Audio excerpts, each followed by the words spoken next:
जब यीशु मसीह सलीब पर थे और उसके बाद 3 दिन कब्र में रहे, उस वक़्त जो उनके जिस्मानी बाप जिनका नाम यूसुफ था वो कहाँ थे।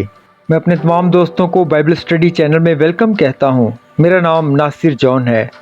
जब यीशु मसीह ने खुदा के लोगों के लिए अपनी अजियत का सामना किया तो उसने अपनी माँ मरियम और यूहन्ना रसूल को वाज़ेह बयान दिए, लेकिन हम इनके ज़मीनी बाप यूसुफ के बारे में कुछ क्यों नहीं पढ़ते।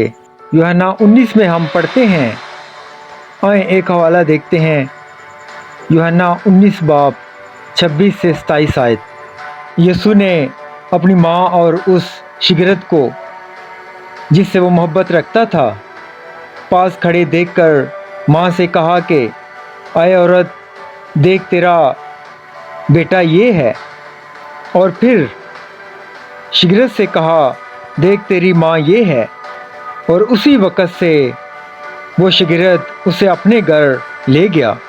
इन अल्फाज की वजह से बहुत सारे माहिर जो बाइबल को पढ़ने वाले लोग हैं वो ये तसव्वुर करते हैं कि मरियम जो कि यीशु की माँ है और कलवरी पर अपने बेटे की सलीब के साथ खड़ी हैं, उस वक़्त वो बेवा हो सकती हैं, क्योंकि बाइबल इस बारे में खामोश है और ये तसव्वुर करना भी ठीक नहीं होगा। लेकिन माहिर लोगों के मुताबिक जब यीशु ने खुद को बहुत से लोगों के गुनाहों के बदले में अपने आप को पेश किया, बसूरत दीगर ये एक बहुत अजीब पैगाम होगा।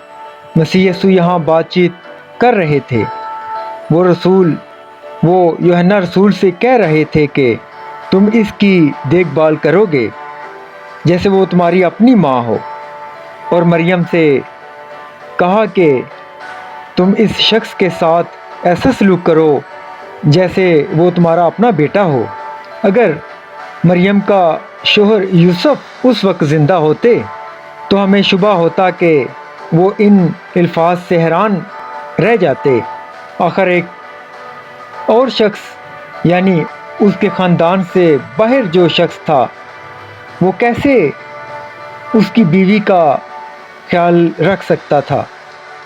बाइबल की खामोशी।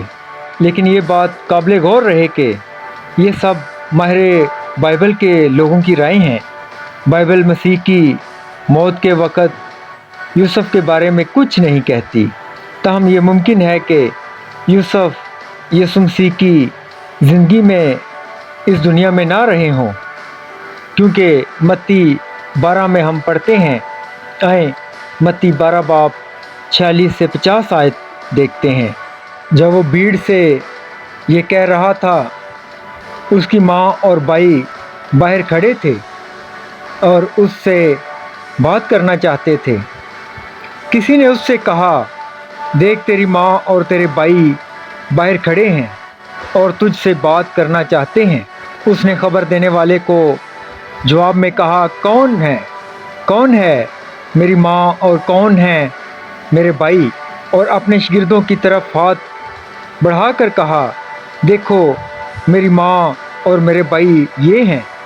क्योंकि जो कोई मेरे आसमानी बाप की मर्ज़ी पर चले वही मेरा भाई और मेरी बहन और मेरी माँ है। हम गौर करें कि मत्ती यीशु मसीह के वालिद का जिक्र नहीं करता। हम यीशु मसीह की माँ और उनके भाइयों के बारे में पढ़ते हैं। एक बार फिर ये कहना गलत हो सकता है या ये गलतियों पर मबनी हो, लेकिन हम यूसुफ के बारे में नहीं पढ़ते। इसलिए हम ये फ़र्ज़ कर सकते हैं कि उसने अपने बेटे की शदीद तकलीफ़ को ना देखा हो। लेकिन दूसरी तरफ हम ये बात बिलाशुबा कह सकते हैं कि वो शायद दुनिया में ना रहे हों। यीशु के आसमानी बाप। जब हम यीशु मसीह के दुख और मौत के बारे में पढ़ते हैं तो हम उनके तकलीफ़देह सवाल सुन सकते हैं। मत्ती 27 बाब 46 आयत में यूँ लिखा है कि आए मेरे खुदा तूने मुझे क्यों छोड़ दिया। यहाँ वो अपने आसमानी बाप को बुलंद आवाज़ से कहते हैं। यहाँ मसीह यीशु अपने आसमानी बाप को बुलंद आवाज़ से बुलाते हैं। मसीह का आसमानी बाप कहाँ था? अब सोचने की बात है कि खुदावंद उस वक्त कहाँ थे। खुदा ने अपने अकलौते बेटे को छोड़ दिया था, क्योंकि खुदा गुनाह को नहीं देख सकता, और मसीह यीशु ने हमारे गुनाह और तमाम दुनिया के गुनाह अपने ऊपर उठा लिए थे, और इसलिए खुदावंद यीशु मसीह से जुदा हो गया। सवाल ये है कि क्या आपको इसकी रूहानी सच्चाई नज़र आती है, और क्या आप ये तस्लीम करते हो कि मसीह को ना सिर्फ उसके ज़मीनी बाप ने, बल्कि इससे भी अहम बात यह है कि उसके आसमानी बाप ने अपनी अब्दी निजात की खातिर छोड़ दिया था। यकीनन आज की वीडियो से हम यूसुफ के बारे में जान चुके होंगे कि वो खुदावंद यीशु मसीह के आखिरी लम्हात में मौजूद नहीं थे। Thank you.